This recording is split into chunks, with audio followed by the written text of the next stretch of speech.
What's the good word, y'all? Welcome to the Jets Flight Squad podcast. We got your boys in here, DKBxJets. We got Gunny Gumby, New York Jets Situation Report. And of course, we got our boy Italy Jet, aka Gino, aka the Jets Evening Brew. Everything NYJ. You'll find them in many spots. I guess we'll get right to it since we've already been chatting about it. Coming off of coming off of the loss to the Cowboys. God.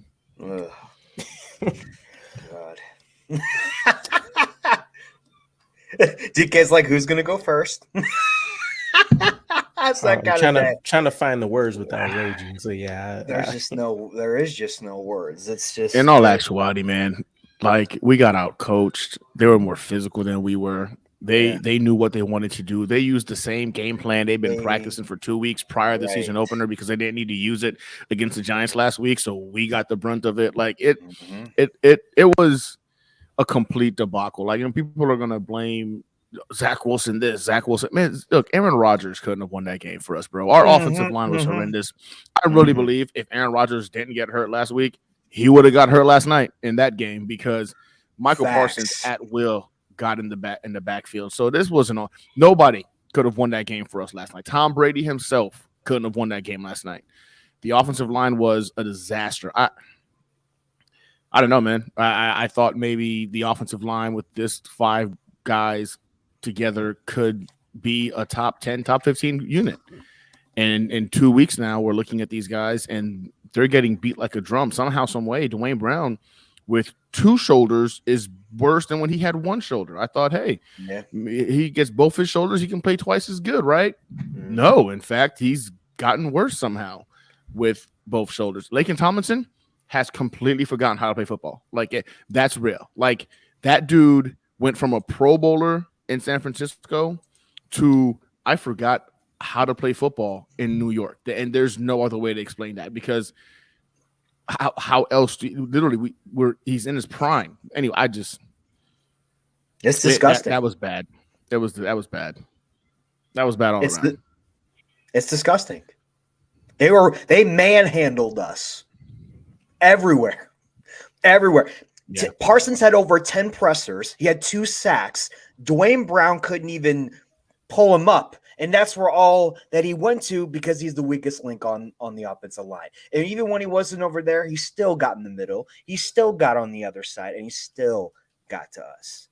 It didn't even matter. The running game, Cook doesn't even look – Cook looks scared out there. Looks like he's still not comfortable with his injury. Like, maybe he's not 100%. Maybe it's just the offensive line. Carter had more touches than Breece Hall. Like, I'm over here like, what is going on? The wide receivers – I understand if Wilson had that 1 touchdown on the side, if it didn't hit his hand, that would have been a touchdown. But Becton and Vera Tucker over there. And then I think overall McGovern was worse at center. But even that defense, I know Sauce put up a really good game. I understand Sauce with CD Lamb, they didn't really give him much target on that side, but they were moving CD everywhere. And he still got the ball plenty of times. You were out-coached. You were outplayed. You were outplayed on everything. And I understand this was 100% Zach Wilson's fault, but now Zach Wilson leads the league in interceptions and a lot of other things that are not good. So we got to figure out by actually, 2 of those interceptions were not Zach Wilson's fault. The Garrett Wilson one, he looks up at it. Literally, if he jumps right there, gets it, I really believe with this athleticism, he cuts in away from the safety. Touchdown. He knocked the wind out of him. Knocked the wind out of him. Evidently. That wasn't that play. That was the next play when he went up the middle. The one on the side when he looked at the ball, it was beautifully thrown. It was a play where you throw that 100 times out of 100 times. You're down by a lot. You took a shot, 50-50 ball to your best wide receiver. Garrett Wilson surprised me. Usually, that's something I think he makes a play on. But he looked at the safety. And you can tell he had alligator arms. He was just like, oh, shit, safety. And that one was on him. The Michael Carter one was on him because it's 2-minute offense time. There's no stopping your route short. Zach Wilson led him to the sideline to get out of freaking bounds. And had he kept running, he would have done exactly that. But he stopped. 2-minute offense, bro. We got to get out of bounds, save clock. to keep things going. Now, the one boneheaded one is Michael Parsons was chasing them and he tried to throw it back into the. That was stupid. That was just dumb. Everybody saw freaking Patrick Mahomes do it in the preseason. Now you've got guys like Daniel Jones trying it, Zach Wilson. Stop it. We're not Patrick Mahomes. Right. That one was boneheaded. But the other two, I literally watched the game for the third time today. Like I don't know why I'm doing it to myself, but I'm trying to find something to show a glimpse of hope that on Sunday this won't be what we see. Yeah, two of those interceptions, one on Garrett Wilson, one on Michael Carter, bro. And even Zach Wilson's 3-step back was fine, but he got pressured so much that it didn't even matter. They were just going to blame it on him anyway. That's what the dilemma is right now. Get Joe Tippmann in there. Move around this. Bench Brown. Like, let's figure this offensive line out, man. Ugh. DK quiet over there. You good? DK, I think is so upset right now that he's I think he's done. I think he's like, done. You guys are saying it. I don't know what else to say. Did DK got a new haircut? He's so mellow right now. All the anger is being poured into my locks, and I'm trying to get that energy out of here. Yeah, man, it's trying to balance furious anger with like what we seen last year, where we also had Zach Wilson still, but we had a slow start. And we're like, I'm talking defensively, like right now, right? Like last year, the first 4 or 5-ish weeks, we were ready to jump down Jeff Ulbrich and Robert Saleh's throat. Your rotation's trash. It doesn't work. We're not getting the pressures. We can't hold up in coverage. We don't have the linebackers to stop anybody, and the screens are decimating our offenses, right? So we all expected a bit of a step back, if you will, for the defense. We said it for weeks, months leading up into the season. If they stay top 4, great. But realistically, we did see a lot of backups last year, some favorable quarterback situations. And you can argue that DJ Reed and Sauce Gardner probably overperformed. I'm great with all of that. What's pissing me off is more so being outcoached. I think there's a balance of staying with your scheme, but still being flexible. Move Sauce Gardner around. He asked for it in his press conference. If you see CeeDee Lamb, within one quarter, damn near already having 75. I think he had 4 catches, 88 yards or something 82, crazy. Like 88. Yep. Yeah. So he's already damn near touching 100 after one quarter. DJ Reed being a beast on one side, I'm perfectly fine keeping him there, but we seen them do it a little bit last year. Move Sauce Gardner around. I respect a lot of our secondary. Michael Carter II, probably the most underrated slot cornerback in the league, but you have an X factor, you need to use it. It's the same argument we had for Quinnen Williams, only seeing, 60% of the snaps at one point. Utilize Sauce Gardner, take away their X factor. What else did anybody on their offense realistically do against us? CeeDee Lamb moved all of the chains for them, essentially. The running game didn't decimate us. They had some efficient runs. By Vaughn and a little bit of power. Yeah, at that point, the game was already kind of getting out of hand, right? It was 18-10 still, and then they kicked a couple field goals on us. So the defense is still holding up their end. I do think the play disparity was crazy. I think it was like 25 to 69 or something crazy at like one third point. Down was awful again. Yeah, 1 for 10 on third down. So it's a lot of stuff to point to immediately. I think the biggest question for us on offense is this is the same situation we were in last year. We know we have a better coaching staff. We need to find a solution for it.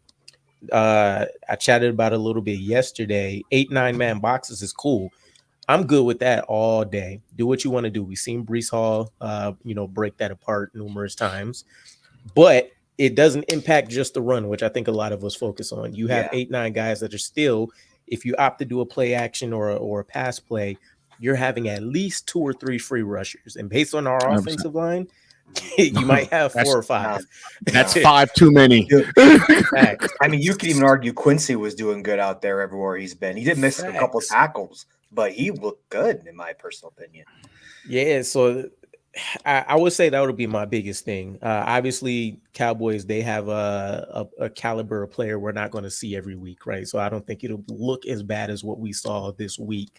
Because I think it's the same question. CeeDee Lamb was the offense, Michael Parsons was the defense. It's not like they really locked us down all that much. Zach Wilson had like 1.2 seconds to scan for a throw and try to make it before he was already having to take off. So like 1.37 was what Gen whatchamacallit, I forget what it's called, Gen X stats or whatever. Next gen stats. Yeah. Stats, 1.73. Are you out of your mind? Aaron Rodgers' clock speed last year was 2.65. So again, Rodgers isn't saving us in this situation either. 1.73 throwing under 2 seconds consistently. Right. Nobody's doing that. Play. Everyone's like, "Oh my God, Zach Wilson!" I'm actually surprised. He got a couple of passes off. I'm surprised he was able to rush for 43-something yards. 1.73. Are you insane? No one. You could get the Dan Marino in his prime. He's not doing anything behind that offensive line. There was nobody that could have helped us yesterday because our offensive line forgot how to play offensive line. Or the Cowboys defense is that freaking ridiculous. Like if the Cowboys defense is that ridiculous, I feel bad for actually, you know what? No, I don't. They did it to us. Fuck them. They can take L's too. They're going to run through teams like it's cool because 1.73 seconds. And in all actuality, last week against the Giants, they were at a 2.4 or 2.3, something like that as well. Also ridiculously quick. So it wasn't as if like it was a huge disparity in terms of who they are. That defensive line is, they might have the best defensive line in football. Michael Parsons might be that good that he elevates that defensive line to the best in football. Like he's reminding me a little bit of a Lawrence Taylor a little bit. Yes, bro. Yeah, he's getting there. He's getting there, man. Right when he started pulling off basketball moves over, like he lined up over Conor McGovern, he pulls off like a double hezzy, and then still makes the play. I was like, okay. I was like, oh, crap. Clearly, you're just having fun now and experimenting. No, but that's what he's doing. Like, you look and see, and he's making fun of everybody out there. Like, he don't even care. He's like, this is. Dan Quinn was just like, hey, don't worry about the game plan.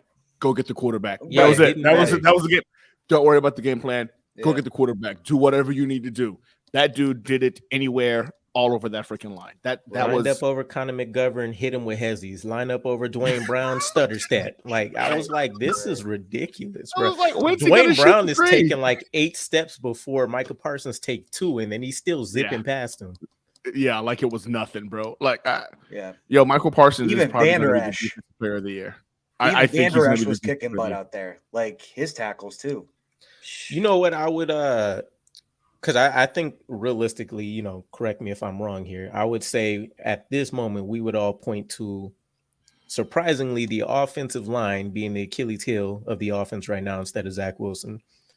If I'm the Jets and I haven't checked in on what's happening with LDT, as much as I want to give Keith Carter, offensive line coach, the chance to try to, get things figured out, I think right now you're kind of looking at a talent issue. You don't have your top 5 guys out there. So if I'm him, I'm probably maneuvering. I'm probably pulling fuck's his name? I done tried to toss him out of my memory. Left guard. Brown. Back then. Left guard is Tomlinson. Yeah, I'm moving Tomlinson. I'm probably putting Tippmann there. Yep. I'm calling LDT up. And if we can get him back, I'm putting him in at right guard, and I'm potentially looking at moving AVT at right tackle, Beckham at left tackle. Right. Yep. Joe Tippmann in there for McGovern. Yeah.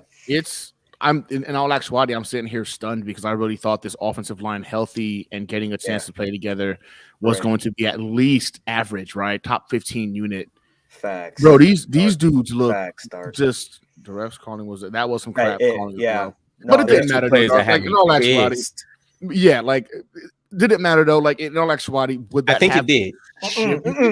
I would argue it did, because keep in mind those 2 key plays came in the first half when it was 10-18 still, and one of them resulted in a touchdown essentially. The other one kept the chains moving, and I think that one ended up being a field goal. But we could have got off the field at that point. Now the offense still couldn't do nothing. We see how the stack box stuff is working, but there was still the potential that the game would have been close. Y'all want to know when we lost this game? I'll tell you when we lost this game. When Sauce dropped that pick 6. Facts. If we want to be 100% honest, I think Sauce you. grabs that pick six. We're up 14-10. Yeah. And bro, momentum shifter again. I think when you have teams playing from behind, they have to go ahead and throw the ball, i.e. like we had to do. And our defensive line is actually more geared towards being able to go ahead and get after the quarterback. A lot of dick and dunks don't work when you're behind. He gets that pick six. I'm telling you, it's a momentum shift that could have changed that whole game's trajectory. He's got to be better than that. And not only that, like CeeDee Lamb was targeted 143 times. Sorry, no, his yards were 140. My bad. Hold on, I'm reading something. My bad. Hey, you never know nowadays in StreamYard. Anyways, but no, I would have cried. 143 targets. We couldn't get a single 143 receiving. He had 143 receiving yards, but he was only targeted once against Sauce. Like, talk about overload of cornerback right there. That's the other thing.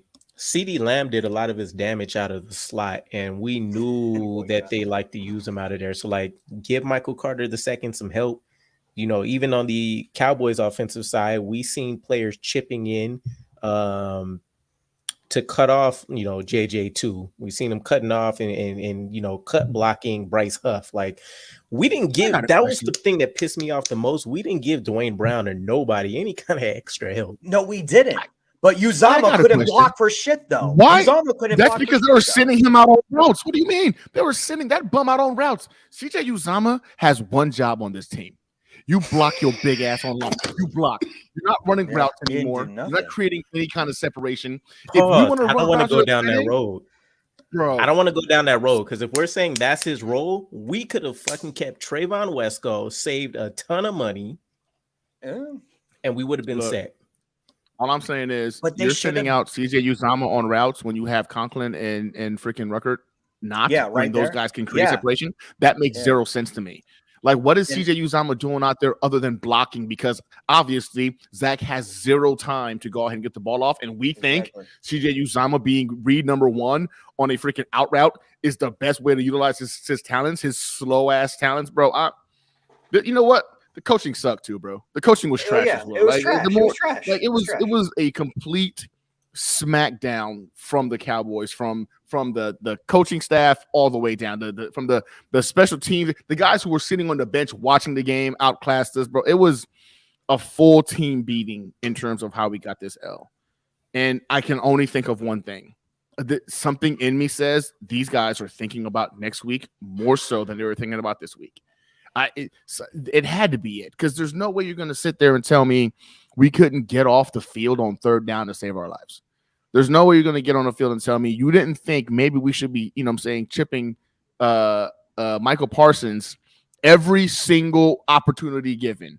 There's no way you're going to tell me we're giving Brees Hall 4 freaking touches this game. Exactly. If you're not thinking about let's bring the big stuff out next week against the freaking Patriots, and that better be it. That better be it. Hey, we go out and we beat the Patriots next week. I think this is more tolerable. You know what I'm saying? It sucks. But you're like, I need to see the fixes from this game, because I don't think they were thinking forward. I don't think they were thinking in the moment. I think we were coaching scared. Yeah.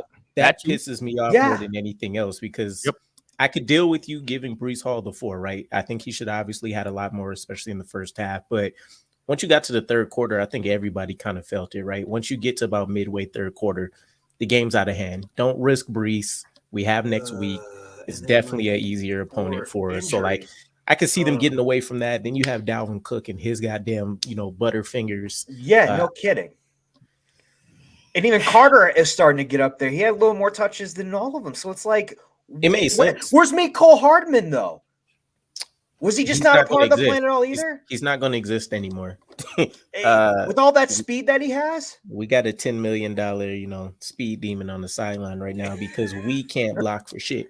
So, but the thing is this though, right? So you know teams are going to go ahead and stack the box and force Zach Wilson to throw it. But a guy like Mecole Hardman, it demands respect with the safety. Like you can't risk an easy freaking 5-yard in turning into a touchdown, because Mecole Hardman has burners, bro. He can go. You know what? You know what I've been watching a lot? The Miami Dolphins, right? Like Yeah. I'm sorry to say it, bro. I was saying it earlier that the only team I was worried about in the AFC East was these guys. But in all actuality, they might dominate the NFL, bro, because you look at that offense, that defense played ball last night. They showed up against the Patriots, and they did it against a really, really good Patriots defense. This wasn't like, a bottom of the tier defense like the Chargers are. They're a top 5 unit, and they played ball. Those speed motions they use, I don't know how you guard that. Those guys have Jalen Waddle. They've got Tyreek Hill, Raheem Mostert. All those guys run 4.37s and below. Waddle's injured now. Well, Waddle, yeah, he was taking it for the surgery, not the concussion protocol. But he'll be playing us. We're weeks away from playing them. The Dolphins are scary. The Dolphins are scary because if that defense is even. Yep. I was telling people Vic Fangio was the biggest freaking acquisition they had in the offseason. And people were like, oh, Jalen Ramsey. No, it's not Jalen Ramsey. No, it wasn't. It's what Vic Fangio can potentially do with these guys. And you saw from week 1 to week 2, massive improvement. I mean, Rashad Stevenson for the Patriots, he's a pretty good running back. And I would have gone through him against the Miami Dolphins based off what we saw last week. He had 47 yards rushing last night. 47 yards. Bro, the Miami Dolphins are going to be a problem, bro. They are. But we got another month and a half before we got to worry about those guys. In the meantime, the Patriots. We can't go in. We can't fuck around, bro. We can't have the Patriots coming into our house and we're coaching scared. We just can't do it, bro. Yeah. Look, I'm going to Boston this Sunday. I'm not going to fuck around. Fuck no. No, they're coming home. I thought it's a home game. No, I know. I'm going to Boston for a week. I don't want to hear it. Yeah. I don't want to hear it. You know what I mean? I don't know, man. I'm gonna be in Boston next month, and it'd be nice to go ahead and kind of have a W before. This was okay. We lost to the Cowboys. I need to keep reminding myself we lost to the Cowboys. This isn't like we lost to the Cardinals. We didn't lose to the Giants or Commanders, we lost to the Cowboys. Like that. Yeah. Yeah, this is a team that I think when the NFC Championship game gets here, it's going to be them and the 49ers. I don't really think it's close. I think it's those two. I don't think the Eagles are going to be a game. I don't think the Eagles are going to get there. I don't actually. And Cowboys. I think it's 49ers and Cowboys, man. I think that defense is disgusting. 1.75 seconds, dog. That is. I don't even know how a human can move that fast. Like while going through another person, bro. Like I don't even know how that's feasible. Did he call Usain Bolt or something? What did he do? He must have, bro. Bro. Damn it, man. Yeah, Parsons, you're right, Tigo. Parsons is him, dog. That dude I know. is different. He's different. He's going to reset the market on highest paid defensive player of all time. I agree with that. He's going to reset the market. First was but Bosa. We were not going to go 17-0, guys. The Jets were not going to go 17-0. That's even with Aaron Rodgers. So losses were going to come. If you're telling me we're going to take losses against some of the best teams in the NFL, all right, cool. As long as we beat a couple along the way, I can respect that. But we can't do it playing scared, though. I think watching those guys play scared is what really pissed me off the most yesterday. If we lose that game and we really felt like the coaches did everything they could, they put our guys in their best position, cool, got it. But I really watched that game and got done with it thinking to myself, what are these guys thinking about next week before next week even got here? Because it's like they had no game plan really for the Cowboys, like specifically designed for these Cowboys. They had like no game plan. Right.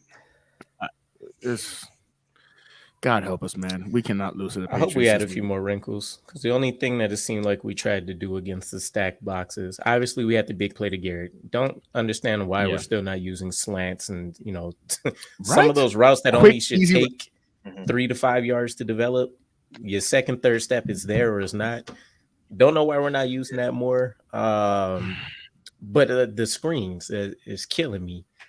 I like a healthy screen game, but I don't think we need to see 5 failed attempts all within the span of one quarter to recognize that this isn't working, whether that's right now or, whatever the case is. So we need an alternative, right?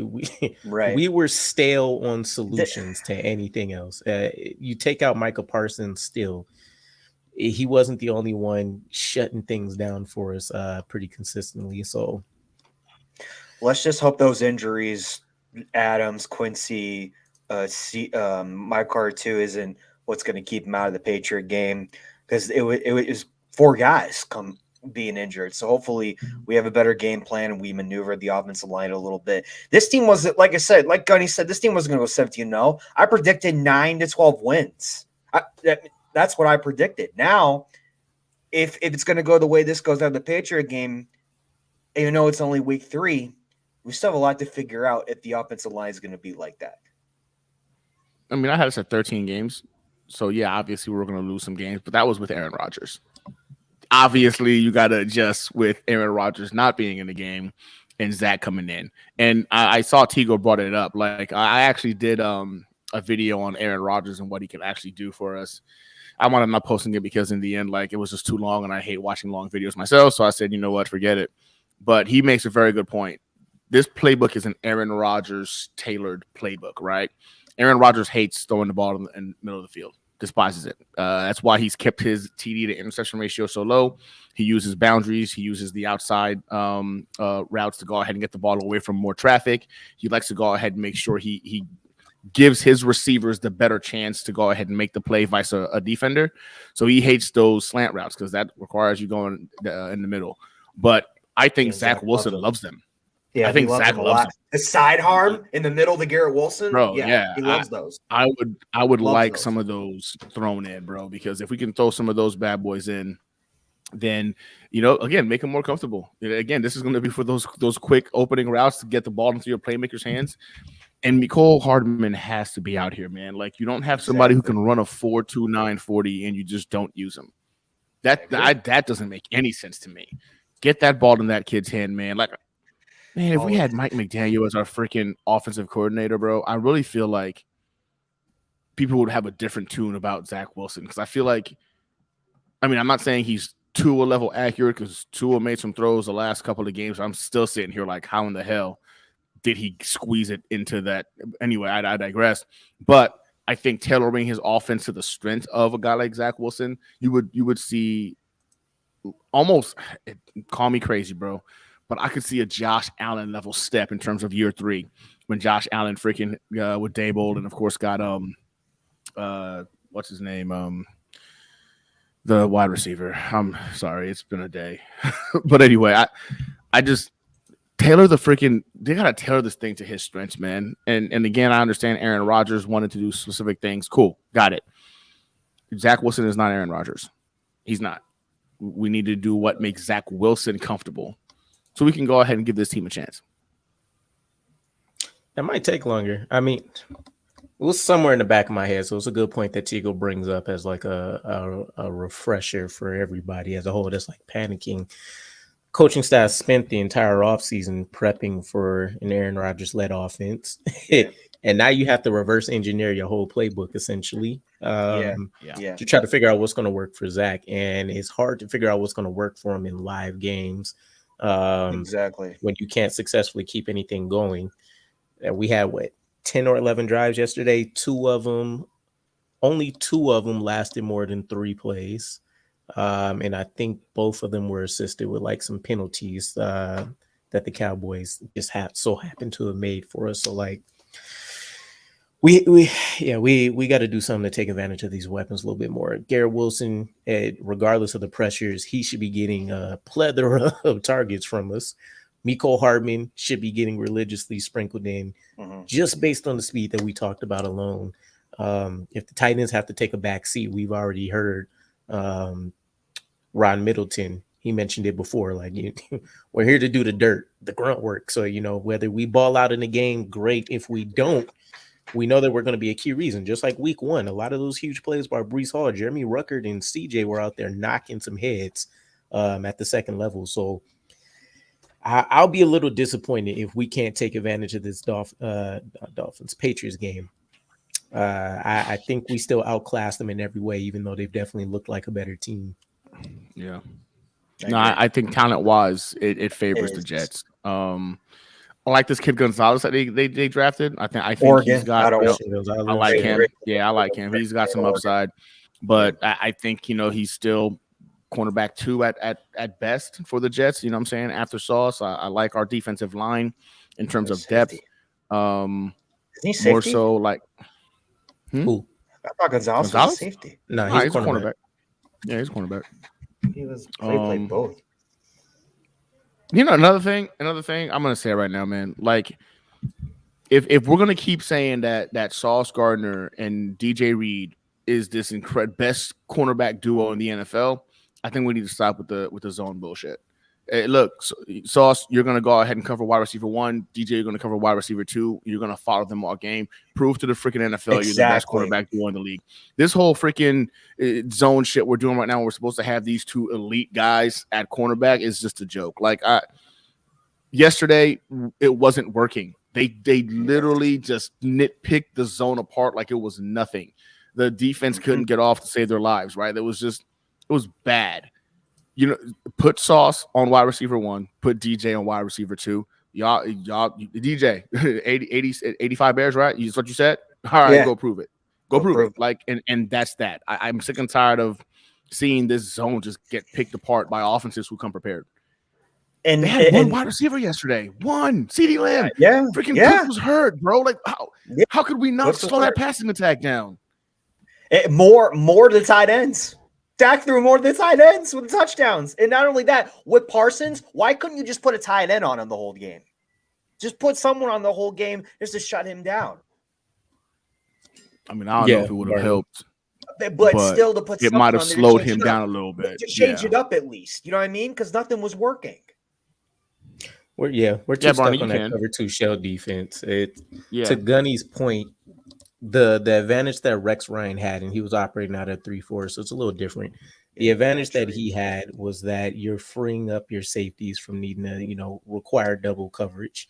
A linebacker, you don't have somebody that necessarily needs to spy, in the deep part of the field. So they could utilize their linebackers in a little bit more of a different way. I don't know if they want to expose, Quincy and CJ to that.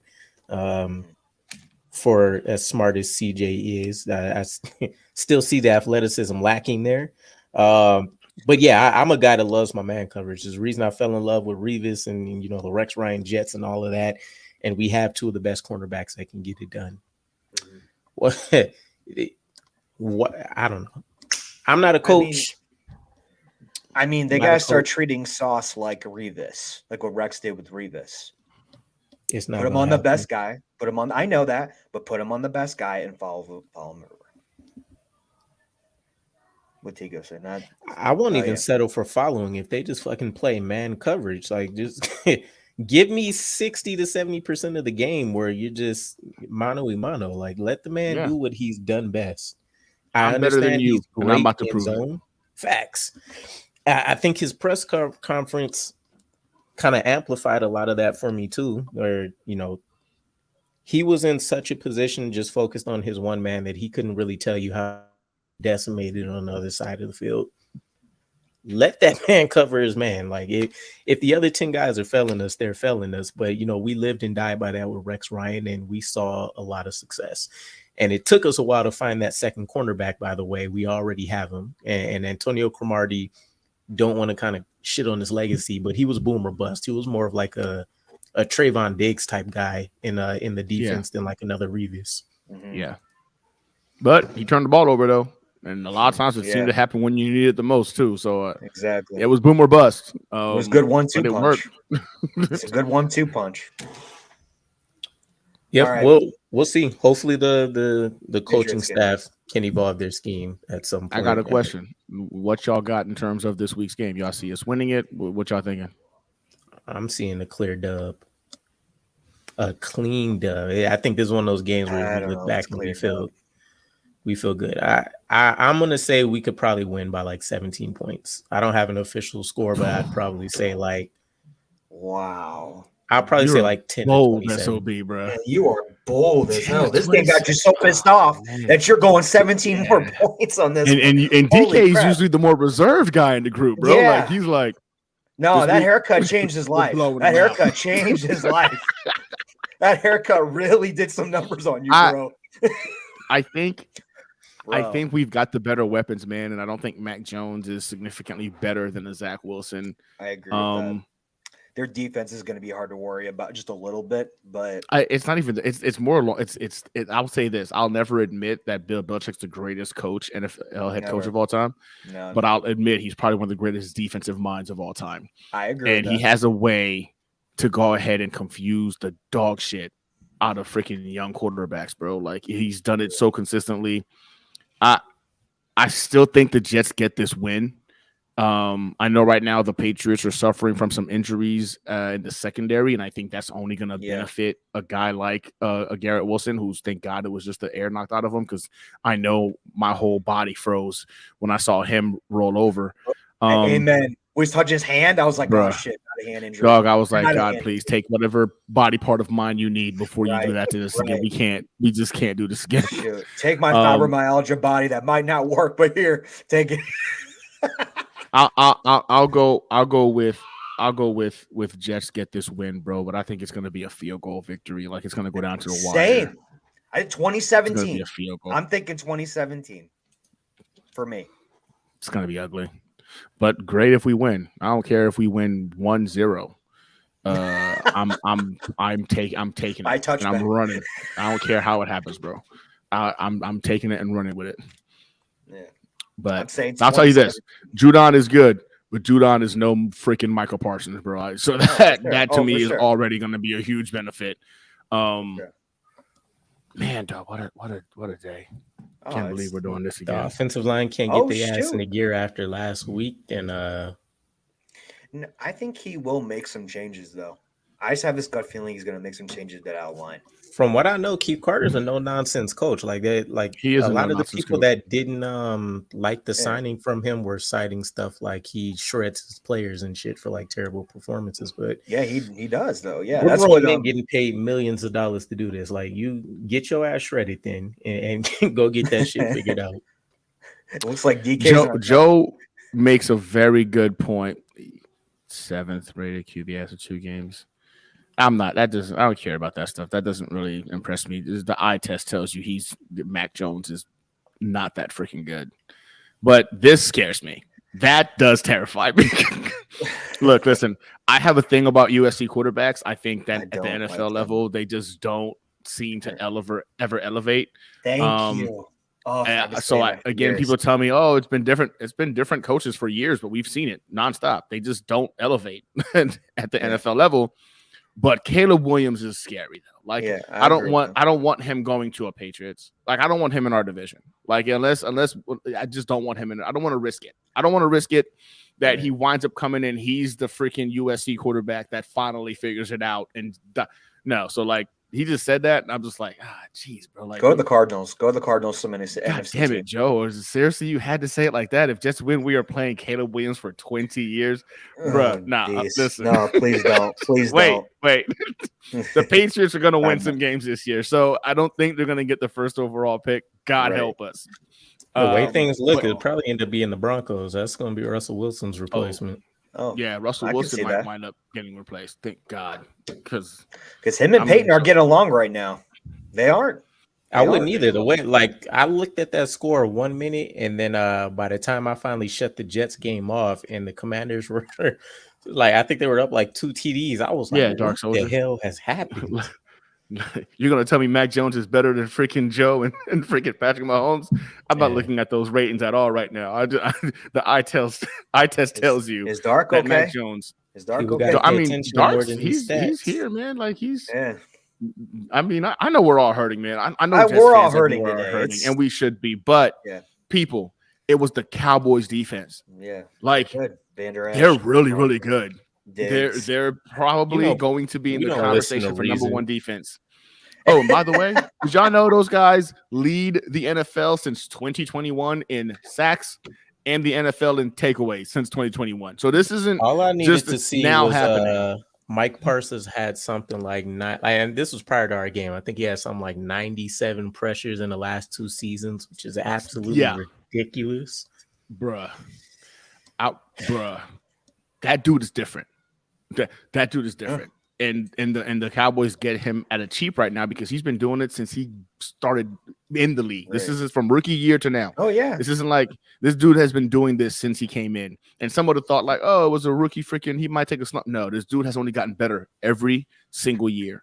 Yeah, we're in for a treat watching this kid play for the next freaking 8 to 10 years, bro. Like this is going to be a shit. If he's not on the squad, I don't want to see. I mean, exactly. Thank you. The good news for us is he's in the NFC, so we don't gotta see them fools.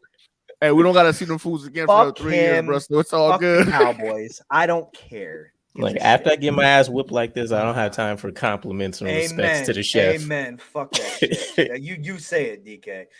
Hey Joe, I know we're about to jump off, but I need you to clarify on that. If the Jets beat the Pats in Foxborough, the Pats are going to go 0-6 in the division. I think this Pats team could beat the Bills, but I'm kind of curious as to why he would say that. I don't know. Because personally, honestly, I really have this feeling that the Bills might finish last in this division. We'll find out. They bounced back pretty well last week. Yeah, they did. I mean, I think our defense was just that good. Yeah. Well, I mean, you rallied around when Rodgers got injured, and they just didn't give up, and they rallied around Wilson. There's a lot of energy switching to us anyway. It was a good moment. Energy I hate it. I hate too, but like that's what it takes felt me back to the Rex Ryan days. Like you sold your soul for one playoff victory, right? Us on the Super Bowl. Happened on the first game. Hey, that's a somewhat Jet way. All right, I'm going 2017. 2017. It's going to be whoever wins on a field goal. That's what I think. I don't got my actual score prediction yet. The video will come out probably Thursday or Friday, but I do have a field goal win. I know from what I've seen so far, it's not going to be a blowout. But DK, I hope you're right. I hope it is a freaking. I hope it's a beatdown. I would love that. For your haircut's sake, man. For my ability to talk shit's sake, I would love that to be the case. I want to go into Boston with an I Hate Patriots shirt and keep it there instead of taking it on we lose. I'm going to stand on my prediction. Can be some scumbags. You might not want to do that, bro. They violent. I don't care. I work with Boston Red Sox guys. I don't care, man. They know how I feel. Smash it, bro. What against the Bills? Patriots don't. Last year would have been Zach would have been sacked 37 times in this game alone last year. That's true. Nah, he's not wrong, bro. With the amount of pressures, dog, I'm actually surprised he wasn't sacked more. I'm not. I think he's right though. For as terrible as Zach Wilson has been and everything else, I still have always been thoroughly impressed with his ability to escape. Yeah. He runs well. The good thing is, because last week he scared me with that running back 20 yards crap. At least this time he went sideline to sideline with it. Yes. Yeah. You need to protect yourself because I don't know about y'all, but I really don't want to see Tim Boyle out there at all. Nobody God wants help that. us. No one wants God that. help us, bro. Oh my God.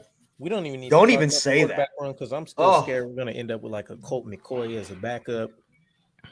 Hey, right now, Randall Cobb is our emergency backup quarterback. I'm cool with that. He threw it around a little bit, you know what I'm saying, in college. I'm cool with that. I'd rather bet on the upside. I'd rather bet on the upside than see Tim Boyle come out there. Yeah, get Surratt in there, former quarterback. Come on. I'm down with that too. Fair play. Let him realize his dream real quick for a moment to see this isn't the life he wanted. Right. Go back to linebacker and wide receiver. Just like Brett and Bray Smith. We appreciate y'all coming through, shoot the shit with us. I know it's a tough week. We plan on bouncing back strong. I hope this is a game that I am right with my score prediction again. So we'll see how things fare for us. Which reminds me, I think, by the way, we'll probably be out the next 2 weeks, we were saying. So, okay. Yeah, we'll bounce back after, I don't know who we play after the Patriots. We'll bounce back in about 2 weeks. You guys will catch us then. Yep. I'm going to try and bring some magic to MetLife Stadium on Chiefs first Jets. That's what I'm trying to do. I hope. Fingers crossed. Good looking out, y'all. We'll be dropping our individual videos and all of that good stuff. But other than that, we'll catch you guys again. Appreciate y'all coming through. Enjoy y'all works, whatever's going on. Peace.